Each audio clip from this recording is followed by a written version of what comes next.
Jadi memang di luar pandemi dan bahkan mungkin pandemi, kita juga disibukkan dengan berbagai hal, terutama pikir ya ayah ya. Jadi Iya. apalagi pandemi ini para ayah tidak sedikit yang akhirnya harus dirumahkan gitu kan, sehingga Mm-mm. bagaimana berpikir keras antara memenuhi kebutuhan hidup, juga bagaimana meluapkan perasaan kasih sayang terhadap keluarga, itu kan luar biasa beratnya ya. Pandemi ini membuat Mm-mm. kita teruji lahir batin ayah, gitu Betul, kan. betul, betul. Sehingga yang terjadi adalah bentuk ekspresi yang tidak nyaman yang diterima oleh para Mm. Iya, baik itu pasangan maupun anak. Nah, iya, iya, betul. disinilah mungkin yang kita harapkan adalah bagaimana ketika para ayah, para ibu apa ya, membagi pikir supaya tetap positif. Iya, iya tuh. Kalau saya ke teman-teman para ibu-ibu semua, eh, kemarin saya bantu-bantu sedikit lah di kementerian ya, ke pemberdayaan perempuan dan pelindungan anak gitu. Rupanya memang anak-anak Indonesia ini kalau kondisi pandemi ini bertambah sedikit lagi, anak-anak Indonesia itu tingkat emosionalnya itu sudah menyentuh ke batas trigger depresi, gitu ya, Bapak Ibu-ibu ya, gitu ya. Jadi tingkat kecemasan anak-anak Indonesia itu sudah sampai ke angka 23%, gitu. Artinya ini sudah sampai ke tahap di mana kalau ini bertahan dan kemudian anak-anak kita akan bertambah terus, dia akan depresi, gitu ya. Nah, sekarang ini kan di Indonesia ada sekitar 14 juta lebih anak-anak yang berpotensi untuk depresi, gitu ya, teman-teman ibu-ibu ya, bapak ibu ya. Ini bisa jadi itu ada di rumah kita gitu ya, bisa jadi itu di tetangga kita gitu ya. Nah, tingkat ketakutan anak-anak itu menyentuh angka 20% lebih ketakutan gitu. Dan kemudian yang menjadi perhatian itu adalah anak-anak Indonesia itu dikategorikan mengalami stres di dalam pandemi ini, yang katanya itu membutuhkan recovery itu selama 3 tahun. Kalau pandemi ini selesai di tahun ini, itu membutuhkan recovery-nya 3 tahun gitu, Teh Ucu, gitu ya. Nah, dua stres yang paling berat itu, yang pertama adalah stres akademik. Ini mungkin teman-teman di Salima sudah memahami nih hasil-hasil penelitian ini. Stres akademik ini adalah terjadinya karena proses perubahan dari pembelajaran, gitu. Jadi dari mana nih datangnya? Dari yang pertama adalah di kontribusi yang paling banyak mendapatkan anak-anak mendapatkan stres akademik ini adalah sekolah yang ternyata sekarang dibuktikan bahwa sekolah di Indonesia itu banyaknya memang tidak mengurus pengasuhan, tapi lebih banyak mengurus pendidikan. Sekarang ini terbukti ini, gitu ya, terbukti. Contohnya apa? Sebagian guru-guru yang daring itu menjadi garing di depan anak-anak kita dan membuat orang tua darting gitu.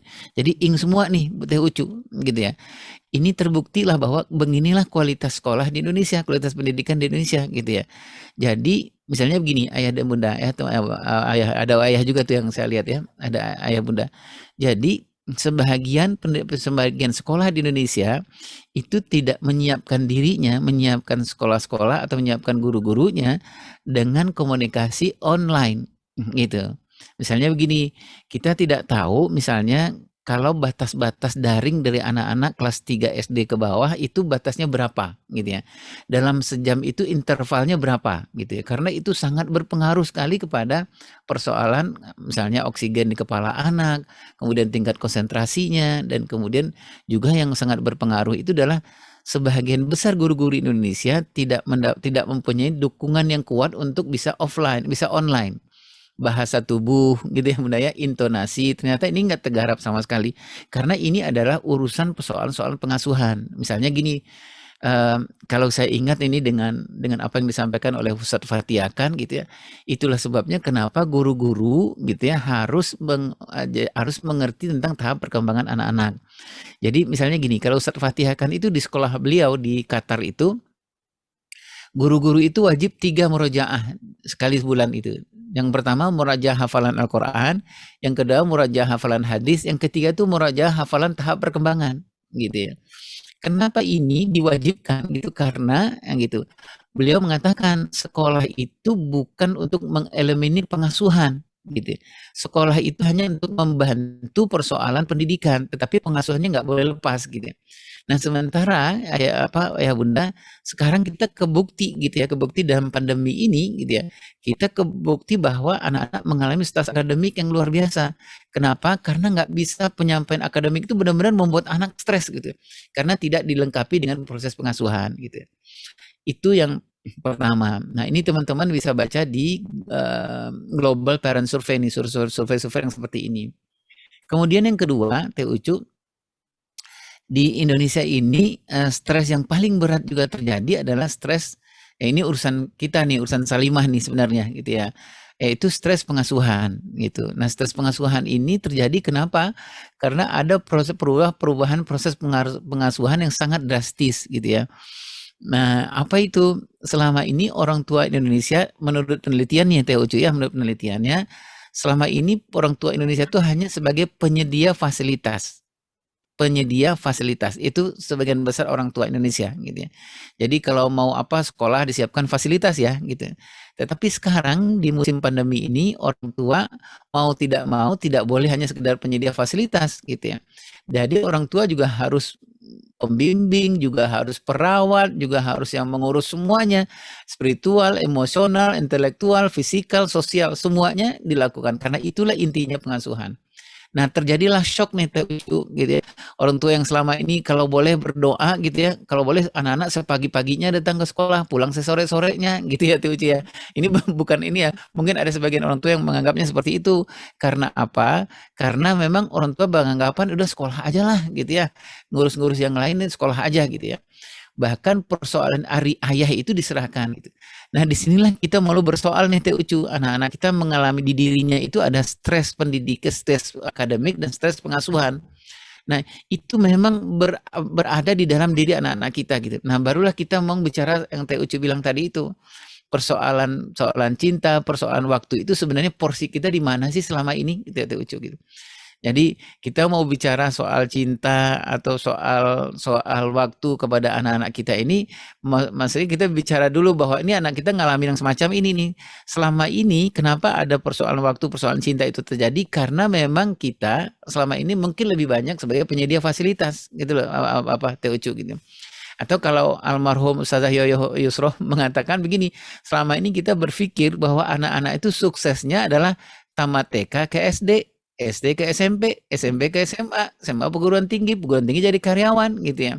Yang kalau almarhum Ustazah Yoyo Yusroh nggak boleh ada orang dakwah berpikiran seperti itu gitu ya. Maksudnya sukses anak tuh bukan karena sukses ukuran sekolah gitu ya. Jadi kenapa ini dikatakan oleh almarhum Ustazah Yoyo Yusroh? Karena memang basic yang mungkin ayah bunda dan sudah mengetahui juga lah, karena basic pengasuhan itu memang yang seperti yang judul kita ini ada 3 basic pengasuhan itu yang paling penting, yang sering juga kita kenal, loving, coaching, dan modeling. Itu harusnya memang orang tua yang melakukannya gitu ya. Jadi kalau loving itu memang orang tua, karena sumbernya itu seperti gini nih ayah bunda.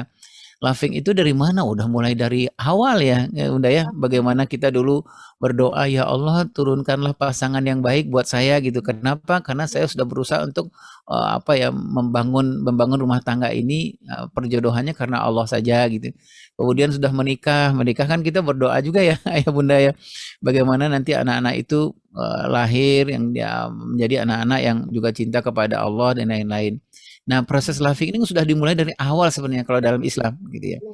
Nah, ditampilkan proses loving ini oleh tokoh gitu. Tokohnya ibu gitu ya kan, ayah bunda ya, seperti proses kehamilan. Itu kan memang hanya ibu yang bisa melakukannya karena memang Allah memberikan yang terbaik, tender love itu kepada ibu, tidak kepada ayah gitu ya.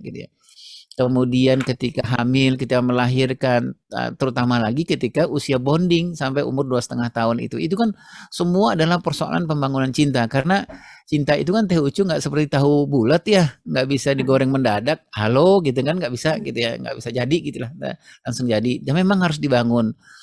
Semuanya yang 3 itu memang harus dibangun gitu. Makanya dikatakan bahwa parenting itu nggak boleh by accident, parenting itu harus by design. Jadi harus kita harus memenuhi dulu desainnya dari Allah, barulah kita berkreasi gitu ya, Teh Ucu ya. Jadi nggak boleh berkreasi dulu gitu, harus ada desainnya dulu. Misalnya membesarkan, misalnya laughing kepada anak-anak gitu, harus dibangun dari awal gitu ya, Teh Ucu. Kalau nggak bangun dari awal, persoalannya nanti adalah akan terjadilah hutang pengasuhan, luka pengasuhan. Nah, mungkin gitu Teh Ucu pemahaman kita dari awal. Nah, sekarang kita bicara soal itu yang terjadi di Indonesia di pandemi inilah gitu ya. Yang itu membutuhkan stres akademik dan stres pengasuhan itu membutuhkan, kalau para ahli mengatakan setidak-tidaknya butuh 3 tahun. Jadi kalau ada yang mengatakan bahwa akan terjadi lost generation itu iya gitu, bisa jadi iya gitu ya. Jadi memang kalau saya sih melihatnya Teh Wiwi ya, terutama Teh Wiwi, menurut saya ini kita harus memandangnya sebagai orang dakwah. Maafnya bukan mengatakan bahwa nggak peduli dengan keadaan ya, tapi tidak, saya memandangnya ini adalah kesempatan yang sangat luar biasa, terutama ke Salimah gitu.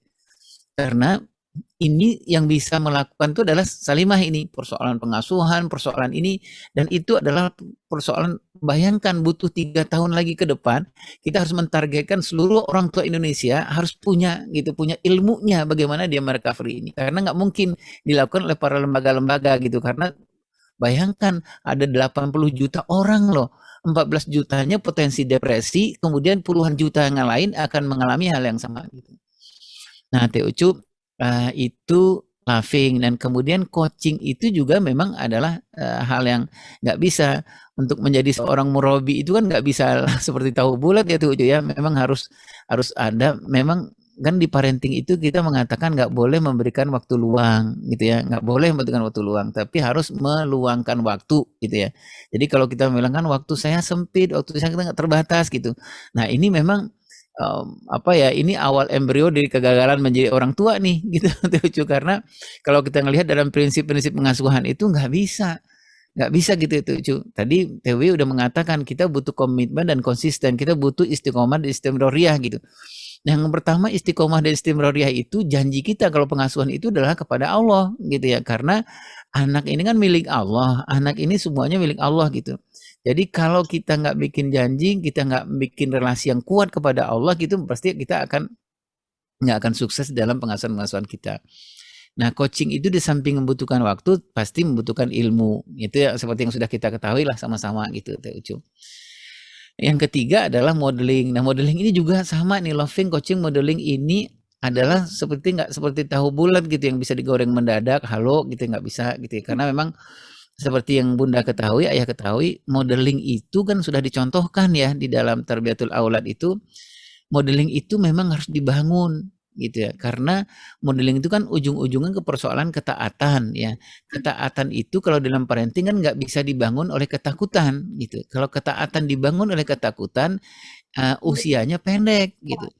Sama seperti istri taat kepada suami gitu ya, hanya karena ketakutan gitu ya, ketakutan kepada suami, cintanya itu cuma sehari 2 hari gitu ya. Tapi kalau ketaatan kepada suami, ketaatan kepada orang tua dibangun oleh kekaguman gitu ya, pasti dia akan bertahan lama gitu ya. Nah, coaching itu juga seperti itu, jadi memang harus dibangun. Misalnya gini Teh Ucu, kalau anak-anak kita membangun modeling itu kan dari anak bayi sudah harus dibangun ya keteladanan itu. Misalnya bayi itu apa, bapak ibunya kenapa harus banyak bersuara, karena keteladanan itu dibangunnya lewat suara gitu ya Bunda ya, karena belum bisa ngelihat, tapi lebih banyak mendengar. Terus kemudian umur batita, keteladanan itu dibangun lagi dengan apa? Dengan fisik dari bapak dan ibunya. Jadi harus ada sentuhan fisik dengan bapak dan ibunya. Kalau dia jatuh atau bapak dan ibunya megangin si anak gitu. Karena dibangunnya keteladanan itu di bawah subconsciousnya dia, di bawah sadarnya anak-anak itu adalah dengan bentuk badan dari bapak dan ibunya. Nah, kemudian kan dibangun lagi tuh keteladanan. Ketika usia-usia SD, TK, SD itu dibangun lagi keteladanan. Nanti sampai ke puncak keteladanan di usia 15, 16, 17, 18 gitu. Dia membutuhkan keteladanan dari orang tuanya. Jadi kalau itu mungkin Teh Ucu sekedar bukan ceramah ya, sekedar pembukaan aja Teh Ucu gitu ya. Jadi kalau kita mau berbicara soal cinta dan waktu, memang menurut hemat saya yang paling penting itu adalah desain dari awal kita punya apa enggak gitu Teh Ucu. gitu.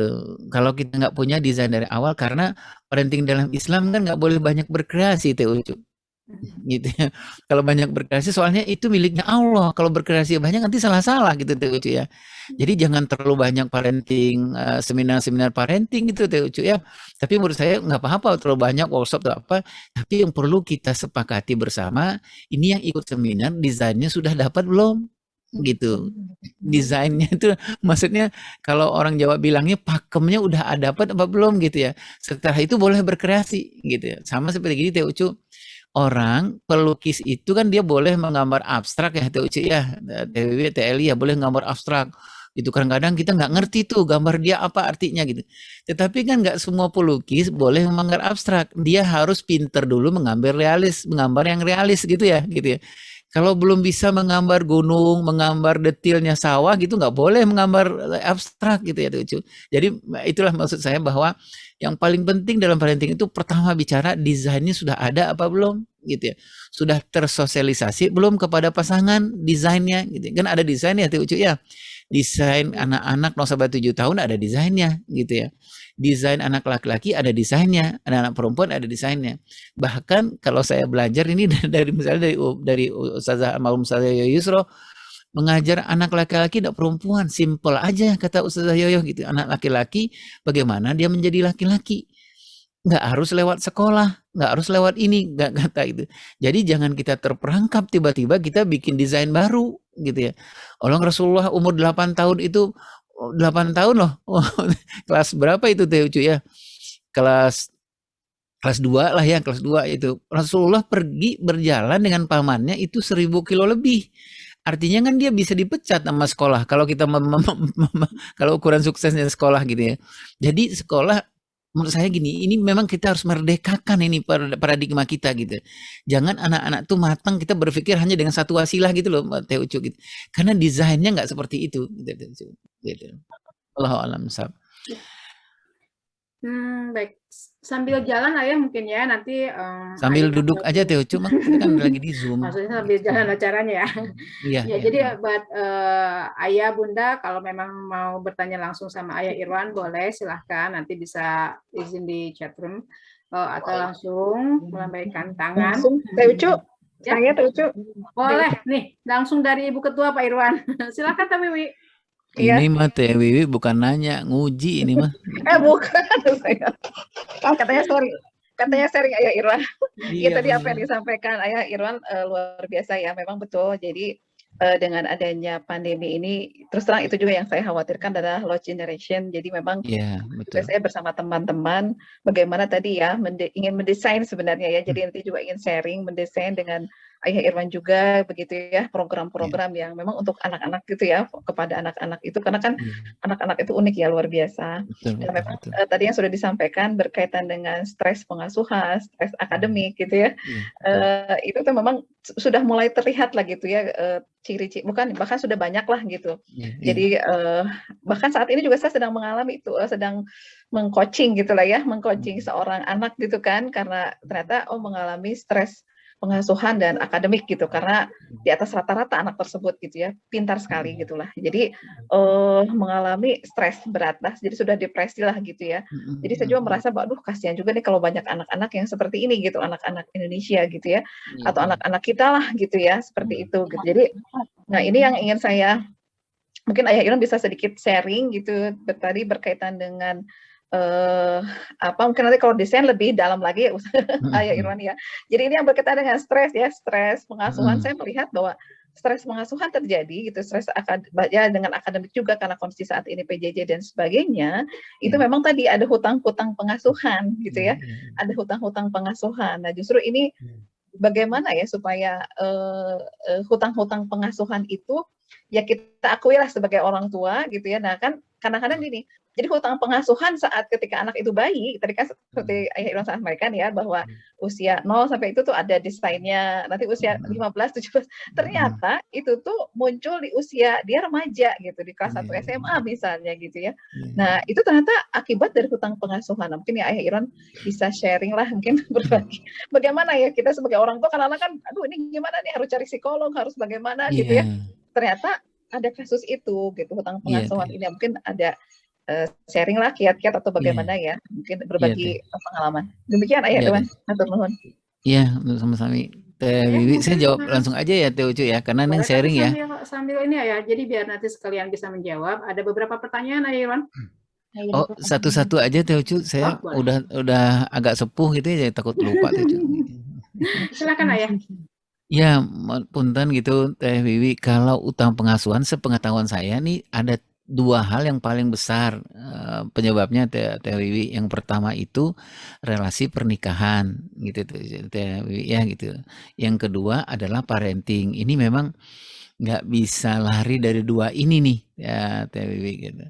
Relasi pernikahan itu persoalan ada 3 hal yang paling penting ya katanya ya. Jadi kalau bahasa kita mah sakinah mawaddah warahmah gitu. Itu yang harus kita periksa lebih dahulu gitu ya. Misalnya memeriksa tentang yang paling penting dalam relasi pernikahan itu, periksalah tentang roadmap pernikahan gitu ya Teh Wiwi ya.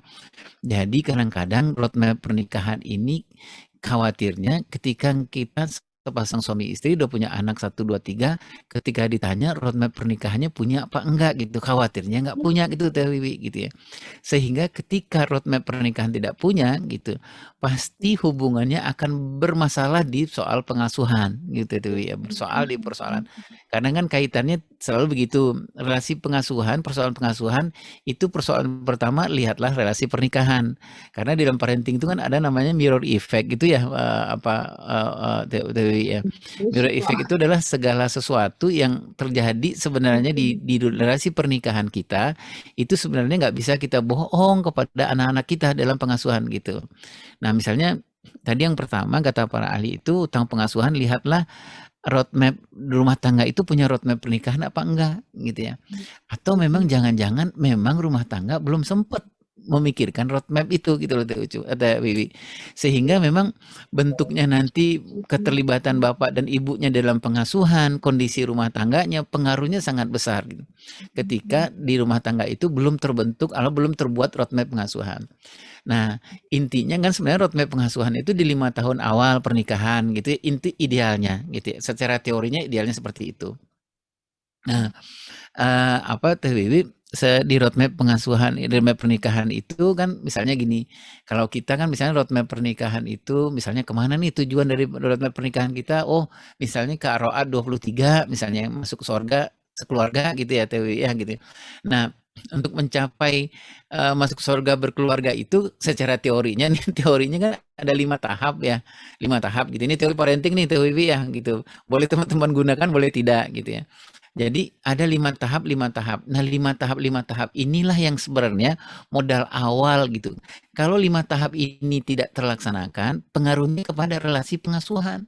Pengaruhnya pasti kepada pengasuhan gitu ya. Misalnya 5 tahap menuju Ar-Ra'd 23. Tahap yang pertama gitu. Karena teorinya adalah hunna libasul lakum antum libasul lahunna gitu ya. Di tahap yang pertama itu apakah sudah selesai belum gitu loh Teh Wiwi. Jangan-jangan masing-masing kita bawa utang pengasuhan ini gitu ya. Atau jangan-jangan ada di antara kita ini yang punya luka pengasuhan gitu ya. Kalau di tahap yang pertama tidak terselesaikan, nanti Allah takdirkan punya anak, nanti kita akan mewariskan utang pengasuhan dan luka pengasuhan kita kepada anak gitu. Nah, itulah sebabnya kenapa menjadi sangat penting di dalam utang pengasuhan atau luka pengasuhan itu, lihatlah di dalam rumah tangga itu roadmap pernikahannya seperti apa gitu ya. Itu mungkin Wiwi ya.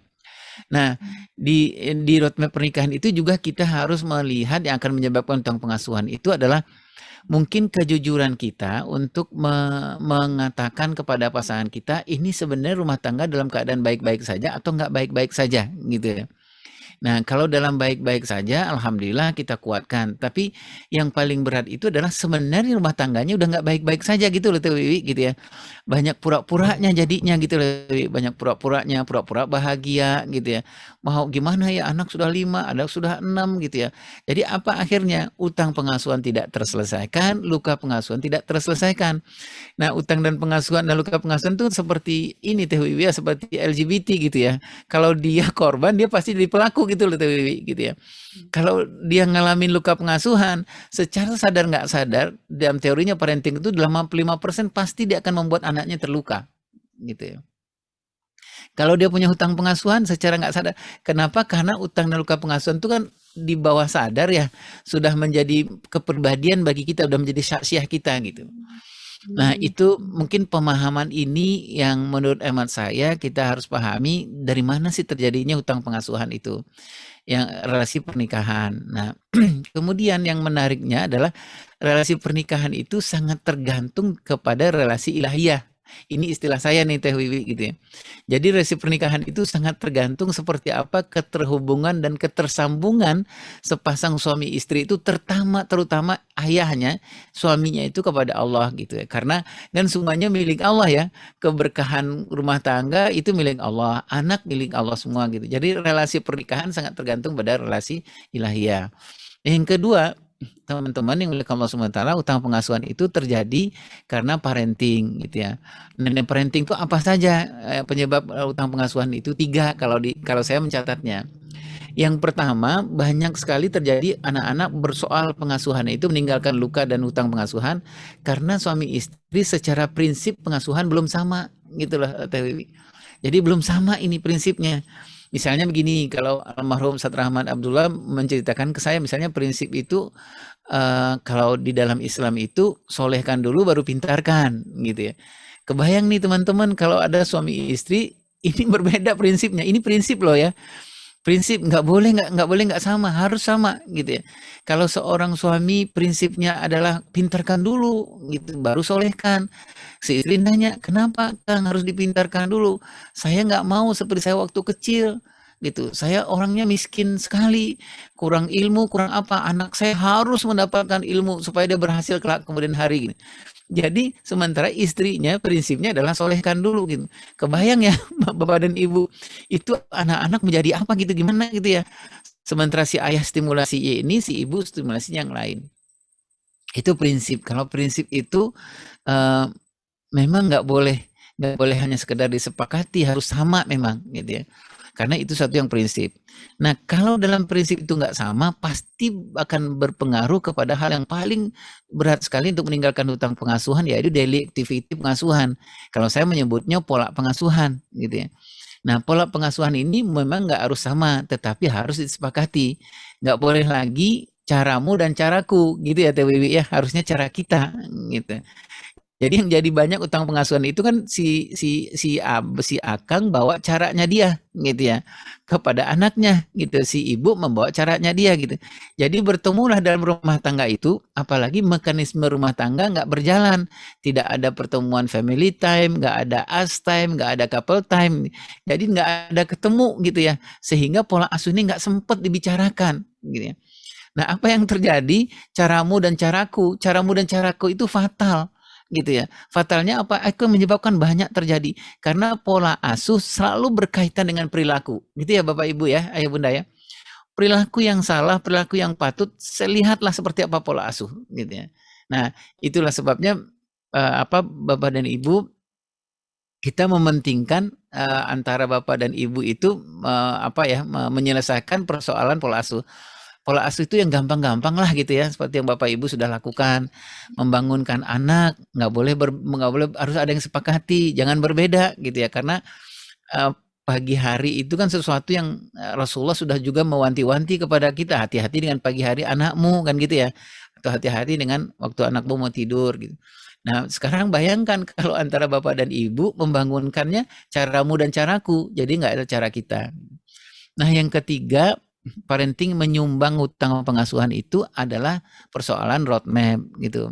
Nah, roadmap ini saya yakin teman-teman Saliman, teman-teman semua yang aktivis ini sudah punya gitu. Yang paling gampang roadmap pengasuhan itu kan paling gampangnya ya gitu ya. Kalau ngasuh anak laki-laki beda ngasuh anak perempuan.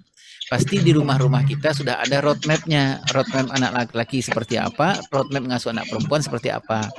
Sederhananya kan seperti yang tadi tuh Teh Wiwi, kalau ngasuh anak laki-laki kan sederhana ya, ujung-ujungnya itu dia harus menjadi qawam, itu sederhananya. Nah, kalau kira-kiranya untuk mengasuh rumah tangga kita ini, mengasuh anak laki-laki kita ini, ternyata sekolah nggak membuat anak kita menjadi koam, kan nggak harus masuk ke sekolah dulu gitu ya, Teh Wiwi ya, gitu ya. Karena udah contohnya Rasulullah nih, Rasulullah pergi dulu sama pamannya.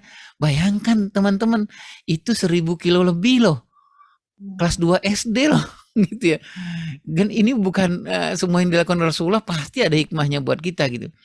Nah, tapi kalau ternyata memang pilihannya, kalau kita punya roadmap-nya tentang anak laki-laki, oh umur segini gitu suami istri mengatakan, ini anak laki-lakimu, Mas Kang harusnya dilatih ini gitu. Udah istirahat dulu sekolah, dia harus ikut magang dulu kan apa gitu. Nah, menurut hemat saya kan masing-masing kita sudah punya ini gitu ya. Sama juga dengan anak perempuan. Anak perempuan kan teman-teman Salimah sudah lebih tahu lah ya bahwa anak perempuan itu kan intinya kan 4 aja gitu ya. Kalau kita baca di kitab-kitab Terbiatun Nisa itu. Bagaimana anak perempuan kita bisa seperti Maryam, bisa seperti Khadijah, bisa seperti Fatimah, bisa seperti Asia, sudah selesai gitu ya. Kalau nanti dia menjadi seorang profesional kesehatan, dokter, insinyur boleh, tapi dia nggak boleh tidak mempunyai 4 yang tadi itu. Nah, Wiwi, itu menurut hemat saya penyebab utang pengasuhan. Nah, lalu apa yang harus kita lakukan kalau tentang utang pengasuhan ini? Menurut saya gini, tadi saya bilang bahwa orang yang mengalami utang pengasuhan dan luka pengasuhan itu seperti kasus di LGBT. Kalau dia korban, dia dipastikan akan menjadi pelaku gitu ya. Kalau dia mengalami hutang pengasuhan, saya yang punya hutang pengasuhan atau saya mengalami luka pengasuhan, sebahagian para ahli mengatakan dia akan memperlakukan hal yang sama kepada anaknya gitu. Jadi kalau gitu berarti harus kita selesaikan ke atas dan kita selesaikan ke bawah. Harusnya kita selesaikan kepada orang yang dahulu membuat kita menjadi luka atau hutang pengasuhan. Siapa itu? Bapak Ibu kita gitu ya. Nah, kalau Bapak Ibu kita, kalau menurut hemat saya itu menyelesaikannya dengan 3M gitu ya. Kalau Bapak kita dulu pernah merasa trauma dengan Bapak kita atau Ibu kita, pertama maafkan, yang kedua doakan, yang ketiga birrul walidain gitu. Jadi memang prosesnya itu yang paling penting memaafkan, karena ini harus clear ini ayah bunda gitu ya. Kalau kita belum masih ke bawah-bawah, masih dendam kepada orang tua gitu, berarti belum selesai ini persoalan luka pengasuhan. Itu 3M kita membereskannya ke atas gitu ya. Nah 5M kita membereskannya ke bawah pada anak kita yang mungkin terlanjur udah kita berikan hutang dan luka. M yang pertama itu adalah minta ampun kepada Allah gitu, karena apa ya, Teh Wiwi ya, kalau saya istilahnya pengkhianatan kita kepada tahap perkembangan anak kita itu sesungguhnya kita lakukan bukan kepada anak, tapi kepada Allah, kepada pemiliknya anak gitu ya. Jadi misalnya begini, kita membesarkan anak kita di umur 07 tahun, anak udah lewat gitu ya. Sementara jujur aja di umur 07 tahun anak kita nggak tahu apa yang terjadi di anak-anak kita. Bagaimana cara membesarkannya? Ngikut aja, ngikut Teh Ucu, ngikut Teh Wiwi, ngikut Teh Eli aja gitu. Sementara ditanya, anakmu di umur 4 tahun itu kenapa nggak terlibat si bapaknya gitu ya? Karena Teh Wiwi nggak melibatkan si suaminya juga gitu ya. Kan nggak bisa begini jawabannya gitu ya. Karena memang persoalannya kalau di dalam Islam kan emang kita nggak bisa lari. Persoalan anak amanah nanti akan ditanya amanah oleh Allah Subhanahu wa taala gitu. Nah, kalau saya berpikir teman-teman yang mulia Allah Subhanahu wa taala, yang pertama kenapa kita menempatkan dulu minta maaf, minta ampun kepada Allah, karena memang harus clear dulu nih kepada Allah gitu. Karena utang-utang pengasuhan itu nggak akan bisa diselesaikan dengan parenting skill tok, itu nggak bisa gitu, nggak bisa. Mau punya sertifikat berpuluh-puluh, mau ikut pelatihan, ikut workshop, ikut apa gitu. Kalau Allah nggak izin, karena Allah yang punya anak tuh Allah gitu. Kalau Allah izin nggak akan bisa gitu ya. Dan pertama itu adalah minta ampun. Kedua yang kedua mengakui, karena membayar hutang pengasuhan itu nggak bisa sendiri. Karena hutang pengasuhan tuh produsennya 2 orang. Bisa jadi itu ibunya, bisa jadi itu bapaknya, bisa jadi itu ayahnya, bisa jadi ibunya. Nah, yang kedua mengakui, walaupun sebenarnya ketika proses mengakui ini seperti membuka luka lama, perih memang, gitu ya. Ya Allah, gitu ya. Anak di umur 0 sampai 7 tahun, dulu kenapa terlalu sibuk banget sehingga kehangatan anak nggak didapatkan, sehingga bondingnya nggak kuat. Apa yang terjadi ini sekarang? Nah, anak-anak sudah mulai balik, apa-apa ngadunya bukan kepada kita, ngadunya kepada orang lain. Kenapa dengan ngadu sama kita? Karena bonding kita dulu buruk. Sekarang attachment anak kepada kita juga nggak dekat, nggak nyaman gitu ya. Nah, berarti ini memang harus diakui, memang agak penuh dengan daun bawang ini ya, nangis-nangis ini gitu ya. kalaulah boleh diulang waktu, saya pengen anak saya kecil lagi, nggak bisa gitu ya. Nah aku ini harus berdua ini, bapak dan ibu harus mengakui kesalahan yang sama, nggak boleh saling mengatakan kata si bapak, kamu gitu, kenapa dulu aku yang, kamu sih udah enak-enak jadi tulang rusuk menjadi tulang punggung gitu ya, gitu. Malah sekarang jadi tulang rawan kamunya gitu ya, lemah maksudnya, nggak bisa ngapa-ngapain gitu. Udah terlalu capek jadi tulang rusuk. Nah, nggak bisa seperti itu, harus diakui. Nah, M yang ketiga itu adalah menyadari itu apa ya, seperti yang dilakukan oleh Ayahanda Ibrahim. Ayahanda Ibrahim kan adalah seorang ayah yang bersegera gitu ya, Teh Wiwi ya. Ketika beliau lolos dari proses pembakaran itu, beliau segera mencari kebaikan itu seperti apa, tauhid itu seperti apa. Nah, memang harus menyadari bahwa segala utang pengasuhan itu baca kondisi anak-anak kita. Kalau kita ngelihat anak kita mendapatkan itu, ada lukanya, ada hutangnya, segera untuk menyelesaikannya. Apa itu proses yang keempat, merilis. Merilis itu kalau hutang lebih gampang lah daripada luka gitu ya. Kalau hutang mah mungkin bisa lah gitu secara mandiri kita bisa selesaikan. Tapi kalau luka itu menurut saya memang harus butuh professional help gitu. Nah, yang kelima adalah mencarikan bi'ah gitu. Mungkin gitu Teh Wi, wallahu alam, bisa nyambung apa enggak jawab saya. Jazakallah khairan ya Irwan.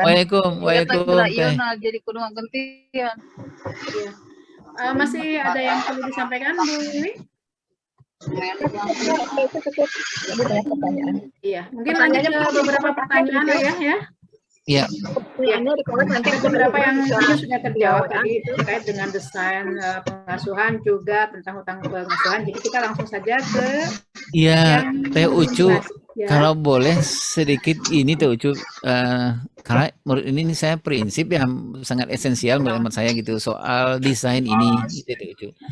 Kita mungkin kita agak lebih apa ya, kebalik-balik itu Teh Ucu, mungkin kita di parenting ini kita banyak berkreasi dulu gitu Teh Ucu gitu ya, tetapi kita sesungguhnya belum punya desainnya gitu ya. Karena memang desain itu menurut saya yang harus kita sepakati dulu bersama-sama, harus ada desainnya dulu, kita patuh dulu dengan desain, nah baru kita mungkin berkreasi. Nah mungkin ini juga apa ya, semacam evaluasi buat kita nih ayah dan bunda. Kenapa kita ada persoalan, misalnya persoalan di dalam pengasuhan itu banyak terjadi kepada anak-anak kita, karena bisa jadi mungkin kita asik dengan aksesori tapi kita nggak asik dengan substansi gitu loh. Nah desain inilah substansi gitu ya, karena kan kalau memperbaiki itu seperti Ayahanda Luqmanul Hakim mencontohkan kepada kita, kalau memperbaiki anak-anak beliau kan beliau memperbaiki substansi ya, bukan aksesori gitu. Yang beliau perbaiki pertama itu kan wala tusyrik billah, itu kan esensi, substansi. Jadi pola ilaj dalam parenting itu adalah substansi bukan aksesori gitu. Nanti persoalannya yang lain, wala tusair khadakal wala tamshi fil ardi maraha, itu kan nanti ke ayat-ayat berikutnya ya gitu Teh Ucu ya. Tapi rupanya ini menjadi pembelajaran yang penting. Sebenarnya kita nggak terlalu rumit dalam persoalan parenting ini, yang penting desainnya. Di rumah tangga kita udah ada desainnya belum gitu. Desain-desain itu yang harus kita tanya gitu. Karena agak susah juga nanti kita bicara yang misalnya soal komunikasi, persoalan apa, karena belum ada dudukannya gitu lah Teh Ucu, belum ada desainnya gitu. Yang tadi saya sebut kalau misalnya pernikahan, desainnya pernikahan itu seperti apa? Kayak roadmap itu Teh Ucu gitu ya. Banyak sekali pernikahan kita mungkin menjadi gagal, untuk menjadi persoalan, menjadi masalah karena kita sudah keluar dari roadmap sebenarnya. Kenapa keluar dari roadmap? Karena memang nggak punya roadmap gitu Teh Ucu gitu ya.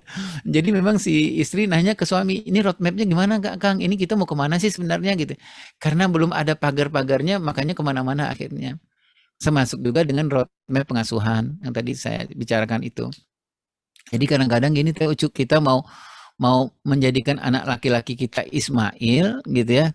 Nah kita nggak harusnya kan kita patuh dengan roadmap kita yang kita buat, yang dibantu oleh Allah Subhanahu Wa Taala dan Rasulullah SAW gitu ya. Jadi pilihan misalnya ke sekolah itu adalah pilihan kita ngajuin roadmap. Jadi datang ke sekolah itu bukan ngelihat fasilitas gitu ya Teh Ucu ya. Bahwa fasilitasnya playgroundnya berapa luasnya, AC-nya berapa dalam satu ruangan, kan nggak begitu ya Teh Ucu. Tapi kalau saya berpikirnya kalau datang ke sekolahan itu adalah adu roadmap. Misalnya Teh Ucu datang bawa anak laki-laki, datang ke sebuah sekolah, ke sekolah TK gitu. Nah Teh Ucu bawa nih roadmapnya, Assalamualaikum sekolah TK, saya bawa Ismail saya nih gitu ya. Boleh nggak saya bantu untuk menjadikan Ismail kelak kemudian hari? Nah, kata si pihak sekolah, oh bisa Teh Ucu gitu. Tapi saya tanya dulu, sekolahnya punya roadmap nggak tentang cara menjadikan Ismail? Kalau sekolahnya bilang saya nggak punya roadmap gitu, jangan gitu ya, mending cari sekolah yang punya roadmap. Udah Teh Ucu? Ya, ini kalau kita bahas mungkin akan ini ya mungkin maksudnya kita ingin sekali nanti kita adakan pertemuan ya, karena memang dari sini itu akan banyak pertanyaan ya. Iya. Termasuk sebetulnya mohon maaf ya, para orang tua pun masih bingung gitu, desain seperti apa yang ayah maksud gitu, yang Islamika atau seperti apa itu masih apa ya, masih dipertanyakan seperti itu kan. Kemudian misalnya mereka aja masih, wah selama ini saya sudah punya roadmap apa ya gitu. Mungkin nanti insya Allah kita akan adakan pertemuan khusus ayah mungkin ya, untuk lebih fokus membimbing terkait ini ya ayah ya. Iya, Teh Ucu, saya ini dulu Teh Ucu biar nanti nggak jadi pertanyaan-pertanyaan, biar nggak jadi sakit ya, karena kepikiran gitu ya, habis ini kepikiran gitu. Desain yang saya maksud itu gini Teh Ucu, kan di dalam Al-Quran, dalam hadis itu ada desain ya, semuanya kan sudah desain ya, desain beribadah seperti apa, udah ada patokan-patokannya gitu Teh Ucu ya. Kalau membangun rumah maksudnya sudah ada polanya kan gitu Teh Ucu ya. Jadi dalam mendidik anak pun hebatnya di dalam Islam itu kan udah ada desainnya. Misalnya begini, desain untuk anak usia dini gitu ada desainnya gitu ya. Misalnya begini, anak usia dini itu patokannya yang paling gampang itu adalah mau bikin kurikulum, mau beli mainan, mau bikin rumah, apa desainnya 3 aja gitu ya.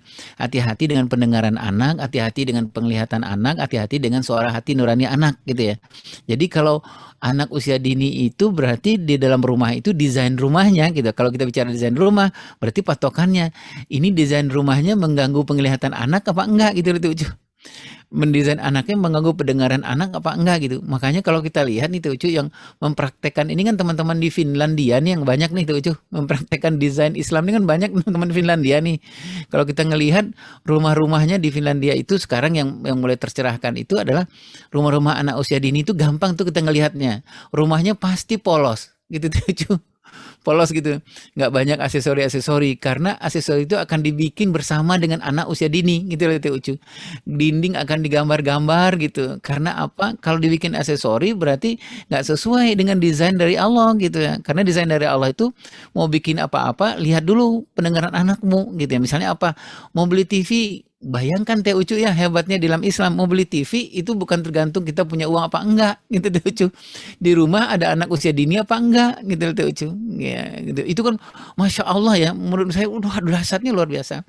Nah demikian juga dengan desain anak-anak yang di usia-usia tahap perkembangan yang kedua, misalnya sudah ada di As-Saffat 102 itu jelas betul polanya gitu ya Ucu, pola seperti apa melakukan anak-anak di usia 7, 14 atau 15 tahun. Nanti bagaimana pola mendesain anak-anak, mendesain pendidikan pengasuhan anak-anak usia-usia remaja ke atas, balik ke atas yang dilakukan oleh Ayahanda Luqman. Kemudian desain kepada anak laki-laki sudah jelas ya. Saya dapat belajar di teman-teman Salimah juga ini. Misalnya Innallaha astafa Adam wa Nuhan wa ala Ibrahim wa ala Imran. Kan jelas tuh anak laki-laki desainnya itu bikin roadmap-nya itu dari bagaimana ayahanda Ibrahim kan gitu ya. Kalau anak perempuan bagaimana dengan ayahanda Imran gitu. Jadi memang sudah kita bikin dulu patokan-patokannya. Setelah itu baru kita berkreasi. Kreasi di mana? 0 sampai 7 tahun anak laki-laki apa yang harus kita kuatkan gitu ya. 7 sampai 14 apa gitu. Itu dulu mungkin Teh Ucu yang ini. Saya biar nggak kepikiran gitu. Ya, dan suatu hal yang menarik nih, saya yakin Ummahat, ayah bunda ketika mungkin insya Allah ya Salimah Jawa Barat mungkin dengan tema yang lebih khusus seperti tadi ya, desain dengan misalnya roadmap seperti yang Ayah Irwan sampaikan, saya yakin pasti banyak yang tertarik. Mudah-mudahan Ayah juga berkenan ya untuk waktu khusus itu ya Ayah ya, insya Allah ya. Amin, amin, Ya. insya Allah. Baik, ini Ayah ada beberapa pertanyaan Ayah. Waktu yang tepat untuk memberikan HP pada anak, karena kan itu tadi tidak dipungkiri ya, sekarang ada beberapa sekolah atau tingkat jenjang pendidikan yang memang mengharuskan anak terlibat dengan HP. Iya. Kalau secara idealnya kan umur rusyda ya, kalau dalam Al-Quran itu ya, umur rusyda itu umur di mana dia bisa membedakan kiri dan kanan gitu ya. Nah, biasanya umur itu idealnya. Tapi sekarang kan dulu kita kan kampanye ya hati-hati dengan gadget gitu. Sekarang kita kampanye lagi tuh. Ayo anak-anak miliki gadget gitu. Kalau nggak bisa daring gitu ya. Karena menurut saya gini Teh Ucu. Kita cari yang ideal-ideal dulu ya Teh Ucu ya. Ideal dulu misalnya anak-anak kita kalau bagusnya itu kalau secara teorinya kan 12 tahun lah gitu Teh Ucu ya. Kepemilikan loh ya, kepemilikan gitu ya. Tapi bagi anak-anak 12 tahun ke bawah nih kita cari ruangan komprominya Teh Ucu. Ruangan idealitanya kan jelas ya, 12 tahun itu kepemilikan. Karena hampir semua tahap perkembangan sudah menunjukkan bahwa anak-anak bisa bertanggung jawab gitu ya. 12 tahun itu kenapa sudah harus menjadi kepemilikan ya, bukan peminjaman ya, kepemilikan. Karena di umur itu kalau kita ngelihat fasenya, anak-anak sudah masuk kepada fase konsekuensi. Jadi sudah anak-anak itu kalau dia punya berarti kamu kalau hilang apa? Nah, kata si bapak dan ibu ya gitu ya. Kalau HP kamu hilang gimana? Nah, sudah bicara konsekuensi. Jadi umur 12 tahun itu adalah umur di mana konsekuensi mutlak sudah berlaku gitu Teh Ucu. Jadi misalnya tanggung jawab dia kalau nanti HP-nya hilang nggak akan lagi kita berikan bikin kesepakatan-kesepakatan. Nah, ternyata umur 12 tahun itu kan nggak bisa langsung mendadak anak-anak itu kan memang harus ada fase-fase yang kita bikin lebih dahulu pembiasaan kepada anak-anak kita. Nah, bagaimana dengan zaman sekarang nih soal HP gitu ya? Kalau saya Teh Ucu yang paling penting tetap menjalani 3 hal yang paling penting. Jadi proses yang pertama itu adalah proses knowing kepada anak-anak. Jadi harus kita setiap tahap perkembangan anak harus ada proses mengasih tahu ke anak-anak kita ini HP ini apa gitu ya dengan tahap perkembangannya Teh Ucu ya HP ini gimana positif negatifnya seperti apa. Biasanya kan anak-anak yang 0 sampai 7 tahun kalaulah dia harus memegang HP kan kita menunjukkannya dengan cara berimajinasi gitu ya Teh Ucu ya dengan cara berimajinasi bahwa ini HP ini begini akibatnya begini gitu ya. Kalau anak-anak yang umur 7 14 tahun atau 15 tahun kan mensimulasikan cara ngasih tahu anak 7 14 tahun 5 8 dengan mensimulasikan kalau kamu pegang HP-nya sering hampir setengah jam nggak berhenti apa akibatnya anak-anak harus merasakan akibatnya seperti apa gitu. Nah itu mungkin Teh Ucu. Nah yang paling penting menurut hemat saya adalah lagi-lagi persoalan ini harus kita basicnya dulu kepada anak-anak kita. Anak-anak kita nih tahu nggak mengerti nggak apa ini apa. Kemudian dia bagaimana cara penggunaannya dan harus juga mengerti bagaimana konsekuensi dari kita pemberian HP ini. Tapi kalau ditanya soal pemilikan, saya sepakat itu Teh Ucu. Umur 12 tahun atau umur rusda gitu yang sering disebut oleh para ulama itu umur rusda 12 tahun ketika dia mengerti mana milik dia, mana milik orang lain, mana putih, mana hitam, mana buruk, mana baik gitu. Allahu a'lam. Iya. Benar sekali ya. Masih ada beberapa pertanyaan Ayah, bagaimana boleh?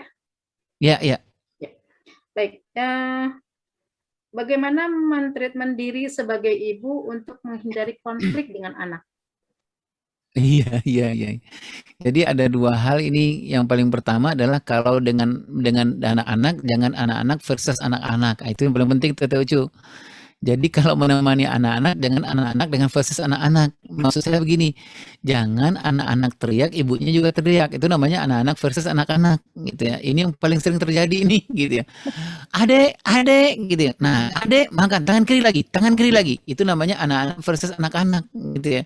Kalau anak-anak versus anak-anak, rumah itu kan penuh dengan anak-anak, nggak akan pernah selesai persoalannya gitu ya. Karena betapa banyak kita menjadikan diri kita anak-anak melawan anak-anak gitu ya. Anak-anak teriak, ibunya teriak gitu ya. Ibunya teriak, anaknya teriak gitu.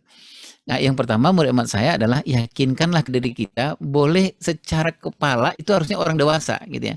Kemudian kalau kita berurusan dengan anak-anak, mungkin kita bisa memerankan peran anak-anak, tetapi nggak boleh anak-anak versus dengan anak-anak. Itu yang pertama. Yang kedua adalah mengenali diri. Nah, mengenali diri ini penting nih, Teh Ucu. Nah, tadi udah tanya oleh Teh Wiwi juga gitu. Menurut hemat saya harus kita kenal sama diri kita gitu Teh Ucu. Karena kan parenting itu jernih di hulu, insya Allah kan jernih di hilir gitu ya. Kan kalau parenting itu masalah itu kan nggak pernah terjadi sama anak-anak gitu ya. Masalah itu kan terjadi sama orang tua gitu ya. Nah menurut hemat saya mari kita periksa diri kita gitu. Yang pertama diri kita. Kita sebenarnya ada utang-utang pengasuhan nggak yang terjadi di diri kita gitu. Kenapa sih sering marah gitu Teh Ucu gitu. Nah harus kita periksa nih secara jujur gitu ya. Kenapa sih sumbu kompornya pendek banget gitu ya Teh Ucu ya gitu ya. Anak baru gini aja gitu ya. Kita udah langsung marah gitu. Nah menurut saya ini harus jujur. Terus kemudian memeriksa diri sendiri itu tadi itu, periksa utang pengasuhan, luka pengasuhan. Yang kedua menurut amat saya adalah periksa pasangan, gitu ya. Pasangan ini adalah apa? Ini pasangan ini bahagian dari co-parenting kita atau enggak, gitu loh itu Ucu. Bisa jadi gini kita berpasangan, tetapi ada ayah tiada, suami tiada, gitu tuh Ucu. Jadi nggak kompak sebenarnya. Padahal secara fitrahnya anak-anak membutuhkan dua hal. Nggak bisa itu digantikan. Dia membutuhkan maskulin, dia membutuhkan feminim gitu. Di dalam dirinya dia mendapatkan harus ada sentuhan bapak, ada sentuhan ibu. Sesuai dengan tahap-tahap perkembangannya. Nah, mari kita periksa jangan-jangan kepanikan ini karena memang yang satu sayapnya patah nih Teh Ucu gitu. Maka panik gitu ya. Banyak banget pekerjaan ibu-ibu gitu ya. Apa aja dikerjakan sama ibu-ibu gitu ya, sehingga memang nggak bisa lagi mengelola emosi gitu ya Teh Ucu gitu ya, karena si ayah nggak peduli gitu ya apa dengan anak-anak. Nah, kemudian yang berikutnya adalah mengenali anak-anak. Ini penting sekali mengenali anak-anak. Nah, kalau saya Teh Ucu adalah mengenali anak-anak ini mungkin apa ibu-ibu mungkin bosan dengarnya ya. Menurut hemat saya kalau mau serius nih untuk mengatasi konflik dengan anak-anak, menurut saya memang di rumah harus ada buku tahap perkembangan gitu ya. Jadi agak lucu juga kalau di rumah nggak ada buku tahap perkembangan, pasti konflik itu kan terjadi. Emang kita nggak ngerti soal anak-anak gitu ya. Misalnya kan tahap perkembangan anak-anak kan hampir setiap waktu tuh berubah ya Teh Ucu ya gitu ya. Berubah gitu. Sementara bapak ibunya nggak menambah ilmunya gitu. Kalau Ustadz Fatihah kan tadi saya menyebutkan, bayangkan Ustadz Fatihah kan itu mewajibkan gitu ke guru-guru beliau itu ada murajaah hafalan Quran, ada murajaah hafalan hadis, ada murajaah hafalan tahap perkembangan. Nah, menurut hemat saya, jangankan itu, misalnya Kiai Hasan gitu, misalnya itu mewajibkan ke diri beliau kemana-mana itu di dalam tas beliau ada buku tahap perkembangan, ada mapnya lah gitu Teh Ucu. Masing-masing profil anak itu ada di saya nggak kebayang gitu loh Teh Ucu ya, bagaimana teman-teman Salimah kemana-mana kalau diperiksa itu ini Salimah apa nggak lihat dari seragamnya, tapi lihat di tasnya ada buku tahap perkembangan nggak gitu. Oh, berarti bagi dia berarti ini Salimah luar biasa ini karena komitmennya tetap kepada anak-anak bukan kepada pekerjaan gitu. Buktinya mana? Di tas setiap orang anggota Salimah atau simpatisan Salimah itu pasti ada buku tahap perkembangan. Karena apa? Karena yang namanya tumbuh kembang anak nggak bisa ditunda, nggak bisa dipospon gitu ya. Jadi mau tidak mau kita memang harus tahu tahap perkembangan. Nah, kadang-kadang gini Teh Ucu, kadang-kadang konflik itu juga penting buat anak-anak ya. Dan kan ada yang kita sebut dengan konflik sehat, konflik sakit gitu Bunda ya. Jadi anak-anak itu pasti akan ada konfliknya dengan kita gitu. Kadang-kadang kita bersyukur dengan konfliknya anak-anak karena apa? Karena kita mengetahui bahwa udah nggak pas nih, stimulannya udah nggak pas gitu dengan anak umur segini. Dari mana kita tahu? Bukunya sering kita baca setiap minimal sekali dalam sepekan, suami istri menurut hemat saya wajib pegang buku yang sama. Kalau nggak bingung, bagaimana dia menghebatkan anaknya, sementara dia nggak pernah baca buku tahap perkembangan gitu loh Teh Ucu. Sementara dia nggak ngerti tentang perkembangan anaknya. Ya suaminya, istrinya. Dan dia nggak pernah dalam sekali sepekan, idealnya bicaralah gitu tahap perkembangan anak. Si sulung begini gimana ya Mas ya? Kang gimana si sulung kok ngomongnya udah apa-apa enggak, apa-apanya enggak gitu. Supaya kita caramu dan caraku nggak berlaku lagi gitu cara kita. Kalau ada cara kita itu berarti ada buku kita gitu loh Teh Ucu. Ada buku yang sama-sama kita pegang gitu. Nah menurut saya hal-hal inilah mungkin ya kalau nggak salah saya tuh yang harus kita lakukan, mengenali diri kita. Tadi itu mengenali diri, mengenali hutang-hutang pengasuhan banyak sekali terjadi karena kenapa kita ada bersoal dengan anak-anak karena memang di dalam diri kita sebenarnya tuh ya ada ibu-ibu yang utang pengasuhan itu baperan. Jadi baperan gitu loh Ucu ya, apa-apa nangis gitu ya. Padahal itu dia secara nggak sadar sebenarnya dia nggak suka juga gitu dengan apa yang terjadi dalam dirinya. Yang kedua adalah tadi itu mengenal anak-anak gitu itu Ucu ya. Kan kalau di Syahid Hasan Al-Banna itu kan kita melihatnya gini Teh Ucu ya, misalnya dalam waktu beliau dalam pergi dakwah kemana gitu ya, di atas kereta, di atas bus gitu, yang beliau buka itu kan mapnya masing anak-anak beliau ya. Saya menjadi emosional nih. Masya Allah dengan kapasitas beliau gitu ya, itu masih bawa profil anak kemana-mana gitu loh itu. Ya Allah gitu ya. Jadi beliau selalu kenapa harus ditanya oleh sahabat beliau, kenapa Syekh harus memperhatikan tahap perkembangan anak-anak masing-masing. Karena beliau bilang itu tadi alasan. Yang pertama alasannya adalah saya adalah orang yang paling lemah di depan Allah nanti mempertanggungjawabkan semua amanah-amanah Allah ini. Amanah Allah itu kan amanah tahap perkembangan ya Teh Uci ya. Amanah anaknya berkembang umur segini kamu memberikan itu apa enggak gitu ya. Ini anakmu 0 sampai 7 tahun. Kenapa itu acara TV menjadi dominan daripada tilawah gitu ya Teh Uci kan. Nanti kan kita harus tanggung jawab itu. Itu Uci ya, tanggung jawab itu. Nah, itu menurut hemat saya mungkin 2 hal karena tadi saya mengatakan konflik dengan anak-anak itu kalau kita ngelihat ini konfliknya sakit, oh kita selesaikan. Tapi kalau konfliknya sehat nggak apa-apa gitu Teh Ucu. Itu adalah tahap tumbuh perkembangan anak yang harus kita antisipasi gitu. Wallahu a'lam shawab Teh Ucu. Iya. Salah satu bentuk apa ya tadi mendewasakan mungkin ya. Jadi ada proses pendewasaan, proses kemandirian juga gitu ya. Iya, karena itu Teh Ucu kadang-kadang kan gini, kenapa anak-anak versus anak-anak tuh sering terjadi karena si ibu yang menjadi anak-anak, si bapak yang jadi anak-anak ini karena memang begitulah deposit pengasuhan yang dia dapat gitu Teh Ucu. Gitu. Karena apa? Karena dia nggak tahu. Makanya anak-anak lawan anak-anak. Kebayang tuh anak-anak teriak, anak-anak pas tahap perkembangan juga lagi ngelatih teriak-teriak gitu ya. Si ibunya bilang, "Duduk, diem gitu. Anaknya juga lagi nguji kosakatanya gitu. Dia juga bilang sama ibunya gitu. Dia ngomong juga, "Enggak, aku nggak mau duduk, aku nggak mau makan" gitu. Udah kebayang tuh, datang lagi si bapak juga jadi anak-anak. Kenapa sih kamu kecil-kecil udah ngelawan aja gitu. Jadi 3 orang itu jadi anak-anak semua gitu Teh Ucu gitu ya. Nggak selesai-selesai persoalannya gitu. Iya. Jadi terkadang anak juga perlu diberi ruang dan waktu ya untuk mengekspresikan, kemudian belajar dari konflik dan sebagainya ya. Iya. Ini 1 jam bersama Ayah Irwan ini selalu tidak cukup nih Ayah. Makanya bingung ini, pertanyaan masih banyak, waktunya sudah habis gitu ya. Tetapi insya Allah kita akan selalu membersamai ibu-ibu dan tentunya selalu bersama Ayah Irwan untuk mengkaji hal ini. Tapi Ayah ini bagaimana nih, masih ada 2 pertanyaan yang boleh tidak untuk dilanjutkan? Iya, boleh Teh Ucu, boleh. Lagi ya. Ya mungkin ini ada Ibu Nurdiana dari tadi, Ibu Nurdia ingin bertanya langsung. Silahkan Ibu Nurdia. Nah, kalau tidak, saya lanjutkan ke pertanyaan selanjutnya, yaitu sebetulnya tadi sudah terjawab ya, tapi mungkin ada hal yang mungkin ingin lebih detail. Bagaimana sih untuk memprioritaskan atau mana yang lebih penting, waktu yang kuantitas atau berkualitas itu ya. Kemudian ada lagi bagaimana menjaga pergaulan selama pandemi, karena kan selama ini anak-anak banyak di rumah ya, tidak bergaul dengan anak-anak seusianya.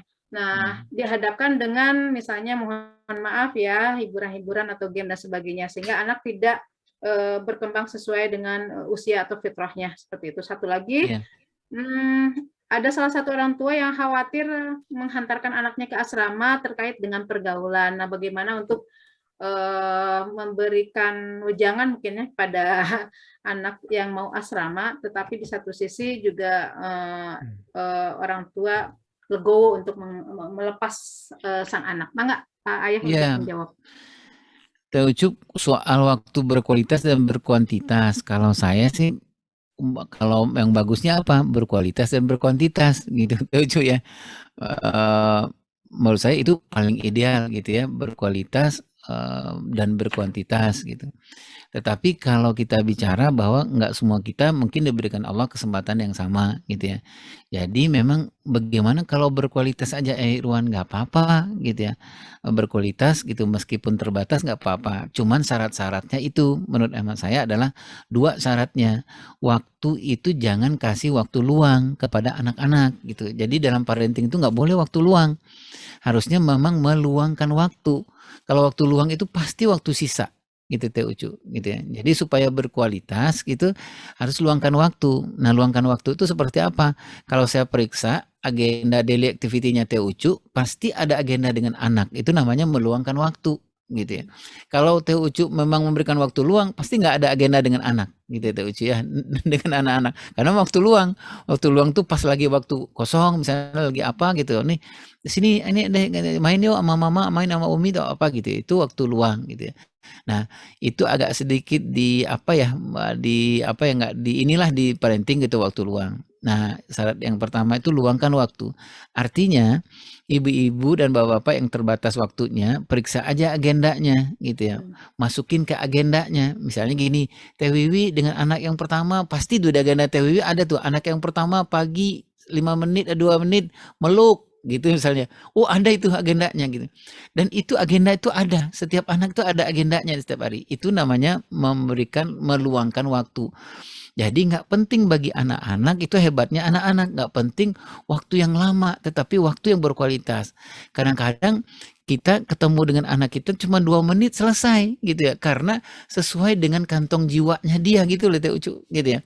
Dia yang dia butuhkan itu diberikan oleh bapak dan ibunya. Nah, gimana supaya waktu yang bermakna? Tadi mau nggak mau lagi-lagi saya mengatakan adalah di rumah memang wajib buku tahap perkembangan. Itu buku wajib bapak ibu lah yang bapak ibu baca gitu ya gitu.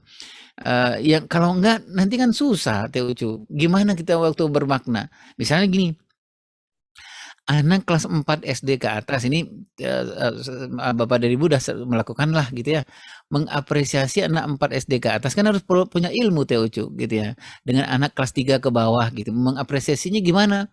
Kalau anak kelas 3 ke bawah kan masih bisa itu dengan memuji Teh Ucu ya, memuji misalnya kita pulang, Teh Ucu pulang terus anaknya yang kelas 3 SD ke bawah melihat Teh Ucu capek gitu ya, terus membuatkan teh manis gitu ya, teh manis gitu.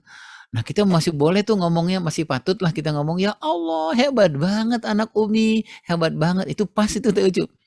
Dia bertambah justru tahap perkembangannya bertambah lebih hebat itu. Tapi bagi anak-anak 4 SD ke atas gitu ya, kalau ada anak Teh Ucu 4 SD ke atas, dia membuatkan es teh manis ke Teh Ucu, terus tiba-tiba Teh Ucu bilang gitu, "Ya Allah, anak Umi, ya Allah," gitu ya. Nanti dia bilang, "Biasa aja kali," gitu. Karena udah nggak pas lagi memuji. Harusnya menghargai gitu ya Teh Ucu ya gitu. Nah, ini kan kita tahu dari tahap perkembangan Teh Ucu gitu ya. Kalau nggak dari mana kita bisa membedakan?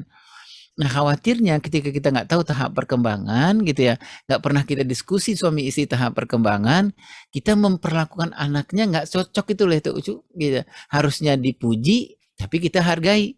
Harusnya dihargai tapi malah dipuji gitu ya. Nah, yang jadi persoalan adalah ketika ini berlangsung, pola asuh ini berlangsung terus-menerus, tadi saya menyebutkan pola asuh ini akan menghasilkan namanya perilaku. Gitu. Nah, perilaku inilah yang ini berbahaya buat anak-anak kita. Kalau dia nggak mendapatkan pola asuh yang pas, nanti perilakunya pasti salah. Kalau perilaku yang salah, bertambah umurnya, dia akan tinggalkan kita. Kalau ada apa-apa dia nggak akan ke kita, dia kepada orang lain gitu ya. Ini berawal dari apa? Berawal pola asuh. Pola asuh, kenapa pola asuhnya nggak patut? Karena memang nggak pernah dibicarakan. Suami istri nggak ada buku rujukan yang sama gitu loh Teh Ucu. Artinya gini loh Teh Ucu, ini anak kita umur 4 tahun udah sukses belum ya A gitu ya. Kita bilang sama suami, Teh Ucu bilang suami, ini kita udah sukses belum? Ayo kita rayakan yuk kesuksesan kita, anak kita udah 4 tahun nih gitu ya. Makanya menurut amat saya kalau ulang tahun anak itu hadiahnya kasih buku tahap perkembangannya kepada orang tuanya gitu. Jadi dia merayakan ulang tahun itu merayakan kematangan setiap tahap perkembangan harusnya gitu. Jadi kita akan merayakan ulang tahun anak kita. Wah, anak kita udah umur 5 tahun. Nah, itu kita rayakan. Ayo kita rayakan. Kenapa? Karena pertama secara emosional kayaknya udah pas nih 5 tahun. Gitu ya. Secara intelektual udah pas nih 5 tahun. Makanya kita bergembira. Jadi kalau kita merayakan ulang tahun kita bergembira, khawatirnya anak udah 5 tahun. Sementara anak itu kita memperlakukannya seperti anak 3 tahun. Jadi kita bergembiranya salah gitu. Nah, itu yang pertama kali itu. Yang kedua adalah persoalan pergaulan. Saya lagi-lagi bilang gini Teh Ucu, kadang-kadang anak-anak kita di pandemi ini, misalnya gini, anak umur 4, 5, 6 tahun, kebutuhan dia berteman itu, kita lihat dulu kebutuhannya apa gitu loh Teh Ucu. gitu ya. Misalnya gini, anak umur 4 tahun, 5 tahun, 6 tahun, kebutuhan dia berteman tuh apa? Sebenarnya kebutuhannya 2 aja. Dia sedang belajar bagaimana berkomunikasi, bagaimana bersosialisasi. Jadi sebenarnya nggak peduli apa Teh Ucu, apakah temannya sebaya atau nggak peduli. Karena yang dia butuhkan itu secara fitrahnya komunikasi gimana sih gitu ya. Dia melatih kosakata dan kosarasanya Teh Ucu gitu ya. Demikian juga dia melatih sosialisasi bahwa sekarang dia harus berbagi bermain dengan teman-teman yang lain gitu ya. Jadi sekarang kebutuhannya 2 itu. Sekarang persoalannya dia apakah boleh Ayah Irwan teman sebaya dia atau digantikan orang lain. Kalau melihat kebutuhannya boleh digantikan sama orang lain gitu Teh Ucu. Asalkan fitrahnya itu terpenuhi gitu Teh Ucu. Apa fitrahnya? Dia belajar untuk berkomunikasi. Boleh nggak digantikan oleh bapaknya? Boleh aja Teh Ucu. Kan anak-anak lagi kebutuhannya cuma berkomunikasi Teh Ucu, gitu ya. Ya dia ngomong, kita balas, kita dengerin gitu ya. Kebutuhannya bersosialisasi, ayahnya dan ibunya main gitu dengan anaknya. Atau ayahnya main gulat dengan anaknya umur 4 tahun. Karena apa? Kebutuhannya adalah bagaimana anaknya mau mengatakan apa gitu kepada si ayah ini. Jadi menurut amat saya lagi-lagi memang kita lihat dari kebutuhan anak-anak untuk berteman tuh apa gitu loh tuh Ucu gitu ya. Kalau bisa digantikan ayah dan ibunya, kenapa tidak ayah dan ibunya? Toh ayah dan ibunya bisa memerankan banyak hal. Bisa menjadi anak-anak, bisa menjadi entertain, bisa menjadi apa gitu ya gitu. Wallahu alam tuh Ucu. Iya. Nah, kemudian yang terakhir adalah ke asrama. Nah, sekarang menurut amat saya, Bun, kita mau lihat dulu roadmap pengasuhan kita membutuhkan asrama apa enggak gitu loh tuh. Misalnya gini, anak kita memang nih anak laki-laki. Oh, kata sisi istri kepada suami, ya kita harus melatihkan kelaki-lakian kepada anak kita, gitu ya. Ayah terbatas waktunya, saya terbatas waktunya. Gimana kalau kita minta bantuan kepada siapa? Kepada guru. Oh, kepada guru sekolah biasa susah ya, karena kelaki-lakian itu harus bentuknya kontinu, gitu ya. Nggak bisa cuma sehari setengah hari pulang setengah pulang enggak. Memang harus dilatih kelaki-lakian itu, gitu. Nah, pilihannya adalah asrama. Ini menurut saya itu dulu Teh Ucu. Kebutuhannya adalah memenuhi roadmap pengasuhan anak laki-laki kita. Itu loh Teh Ucu. Jadi menurut saya, mari kita tinggalkan kebiasaan, oh anak umur segini, yang lain Teh Ucu masukin ke asrama, kenapa kita nggak masukin juga gitu loh Teh Ucu. Padahal beda banget gitu ya. Itu nggak kebutuhan roadmap kita gitu. Menurut saya, marilah kita mengasuh mendidik anak dengan penuh kesadaran gitu loh Teh Ucu. Jadi penting masuk gitu ya. Sama gini Teh Ucu. Misalnya Teh Ucu suami Teh Ucu misalnya pernah diskusi sama saya, Ayah Irwan, ini anak saya SD masukin ke SMP atau gimana gitu. Saya bilang, emang dia butuh ke SMP? Saya bilang dulu pernah lah diskusi sama suami Teh Ucu. Emang kenapa Ayah Irwan nanya begitu gitu? Enggak, saya bilang nih umurnya berapa sekarang nih? Umurnya sekitar umur 9-10 tahun. Ayo kita lihat yuk perkembangan 19 tahun itu butuh apa? Jangan-jangan masih ada hal yang nggak harusnya dilakukan di umur 6-7 tahun belum selesai gitu Teh Ucu ya, gitu ya. Jadi kalau gitu gimana Ayah Irwan? Stop dulu deh gitu ya. Gimana caranya? Bikin usaha dulu deh, magang dulu sebentar gitu ya. Karena apa? Self esteemnya belum selesai Teh Ucu. Dia memandang dirinya belum selesai. Bayanglah Teh Ucu ya kalau kita kepikiran gitu ya, anak umur SD udah masuk harus SMP asrama gitu. Sementara kita mengirim Ismail kita ini yang self esteemnya belum selesai. Gitu Teh Ucu. Dia memandang dirinya belum selesai dan nanti dia akan bergabung dengan orang sekian banyak orang gitu ya, yang juga mungkin akan membuat hancur self esteemnya. Kalau self esteemnya hancur, sehebat apapun anak-anak, konsep dirinya akan jadi masalah gitu. Jadi saya pikir agak beginilah ya, mungkin kita agak berpikir sedikit di luar inbox gitu lah Teh Ucu ya, agak berpikir out of the box lah gitu ya. Kalau selama ini inbox kan gitu ya Teh Ucu ya. SD, kalau SD rasanya aib kalau nggak masuk SMP gitu ya. Masuk SMP, iko-iko yang lain masukin pesantren, aib rasanya nggak masuk pesantren gitu ya. Rasanya selalu ditanya di pertemuan salimah, kok nggak dimasukin ke pesantren sih anaknya Teh Ucu gitu. Kayaknya itu bid'ah gitu loh Teh Ucu. Kalau nggak masukin anak ke pesantren gitu loh. Padahal sebenarnya kalau ada yang mengatakan misalnya, kenapa anaknya nggak masuk pesantren? Emang harus kenapa masuk pesantren? Kenapa harus masuk asrama? Kenapa masuk SMP gitu ya? Gini gitu, roadmap anak laki-laki saya itu begini gitu ya. Yang roadmap begini. Jadi kebutuhan anak laki-laki saya di umur ini harus istirahat dulu gitu loh. Misalnya apa? Kemarin-kemarin saya dengan bapaknya sibuknya luar biasa sehingga kehangatan nggak kuat, kedekatan nggak kuat, kelekatan nggak kuat, keterikatan keterlibatan bapak ibu nggak kuat gitu. Makanya ini kelas 6 istirahat dulu deh sebentar gitu ya. Ikut bantuin si Umi dulu lah jualan kemana gitu. Jualan apa Teh Ucu? Jualan apa gitu ya? Selimah lah, apa tadi Sebelah selimah produknya? Nah, gitulah Teh Salimah Ucu. Nah, Food. Salimah Food gitu ya. Karena misalnya anak-anak nih misalnya gini, kenapa harus bantuin anak Salimah Food dulu? Karena nih anak kita ada 3 hal kecerdasan emosional yang belum ada. Pertama empati, yang kedua kontrol diri, yang ketiga suara hati. Ini modal besar untuk anak kita nanti ke asrama, ke pesantren gitu ya. Khawatirnya kan karena cita-cita kita kan ideal nih Teh Ucu ya, anak-anak kita nanti kalau dia lulus pesantren dia harus matang psikologisnya, jangan matang fisiknya gitu Teh Ucu. Nah, murid amat saya tanya dulu ke kita, masukin anak ke asrama itu berdasarkan apa? Nah, gitu Teh Ucu. Berdasarkan apa ini sebenarnya? Harus jujur nih Teh Ucu ya. Sama seperti masukin anak kita ke TKA gitu ya. Kenapa nggak masukin TKA, TKA yang lain? Hampir semua teman-teman di sini gitu masukinnya ke TKA gitu ya. Kenapa nggak masukin ke TKB gitu ya? Misalnya masuknya ke TKX atau I lah gitu. Nah, itu yang pertama. Yang kedua menurut amat saya adalah mari kita periksa di asrama gitu ya, di asrama.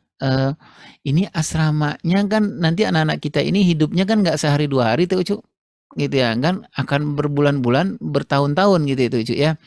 Di saat dimana dia membutuhkan betul peran ayah dan peran ibu gitu. Nah, sekarang mari kita cek asramanya itu ada nggak yang bisa memerankan peran ayah dan peran ibu. Karena lagi-lagi nih menurut saya nih Teh Ucu, pendidikan bisa ditunda Teh Ucu, bisa dirapel lah gitu ya. Bahkan dikatakan anak kelas 5, 6 atau kelas 6 SD itu nggak usah sekolah, nggak apa-apa, bisa digantikan kognisinya dengan 3 bulan secara intensif gitu. Ini maksud saya menggambarkan bahwa yang namanya pendidikan, yang namanya kognisi itu bisa dirapel. Tapi yang nggak bisa dirapel itu pengasuhan. Gitu Teh Ucu. Bayangkan kalau anak kita selama berhari-hari, berbulan-bulan di asrama itu dia nggak mendapatkan pengasuhan. Misalnya gitu ya Ucu, anak tamatan SD masuk ke asrama ke pesantren umur kelas 7 gitu ya. Bayangkan Teh Ucu ya, hormon itu sedang naik-naik ya Teh Ucu. Sedang suka ngelamun-ngelamun gitu ya. Dia bertemu dengan musrif, bertemu dengan musrifah yang nggak mengerti apa yang terjadi di anak umur ini gitu ya.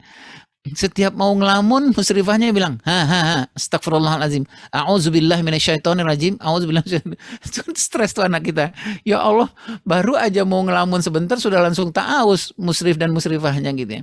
Padahal kalau musrifah dan musrifnya sedikit tahu gitu ya, sedikit mau mundur aja gitu ya, apa sih yang terjadi dan testosteronnya anak laki-laki itu sedang apa sih? Kenapa sih anak-anak umur kelas 7, kelas 8 itu kok testosteronnya itu kalau anak laki-laki itu 800%? Apa sih yang bermasalah dalam dirinya gitu loh, kalau kita mau sedikit gitu lah Teh Ucu ya. Dan itu kan yang disebut dengan ari ayah ya, disebut dengan pengasuhan gitu. Nah, lagi-lagi menurut aman saya, kapan umur ke asrama, bagaimana ke asrama, menurut saya itu yang harus kita periksa lebih dahulu.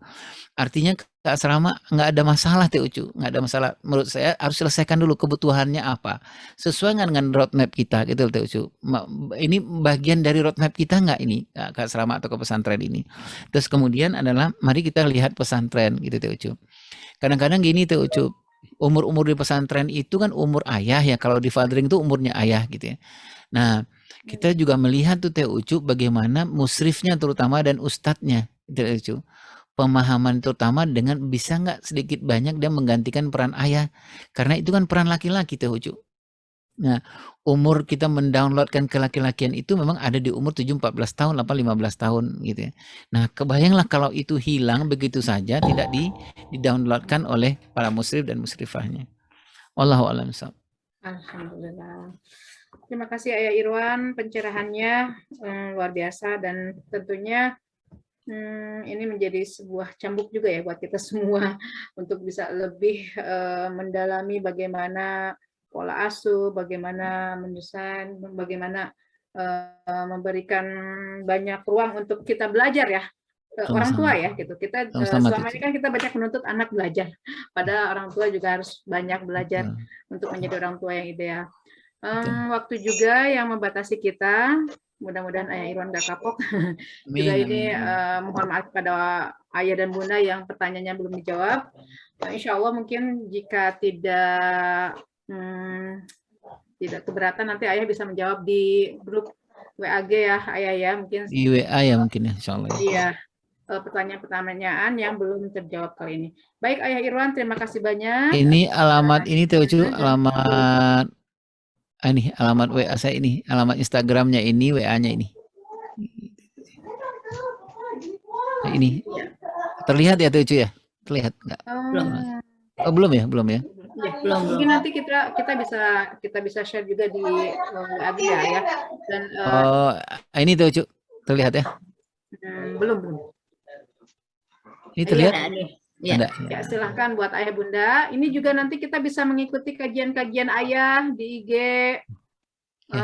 Juga bisa lebih detail juga tentang tadi sore juga tentang pengasuhan ya Ayah ya? Iya, tentang pengasuhan. Dan ini ada waktu khusus Ayah Irwan membahas hutang pengasuhan dan ini bagus sekali. Ya, terima kasih Ayah Irwan. Baik Ya, Ayah Irwan, sama-sama. kita sudahi pertemuan kita kali ini. Insya Allah di bulan depan kita juga akan bertemu lagi dengan Ayah Bunda yang setia bersama Departemen Pendidikan Salimah Jawa Barat. Semoga Ayah Irwan juga tetap setia bersama kami. Amin, amin, insya Allah. Kami dan mudah-mudahan Ayah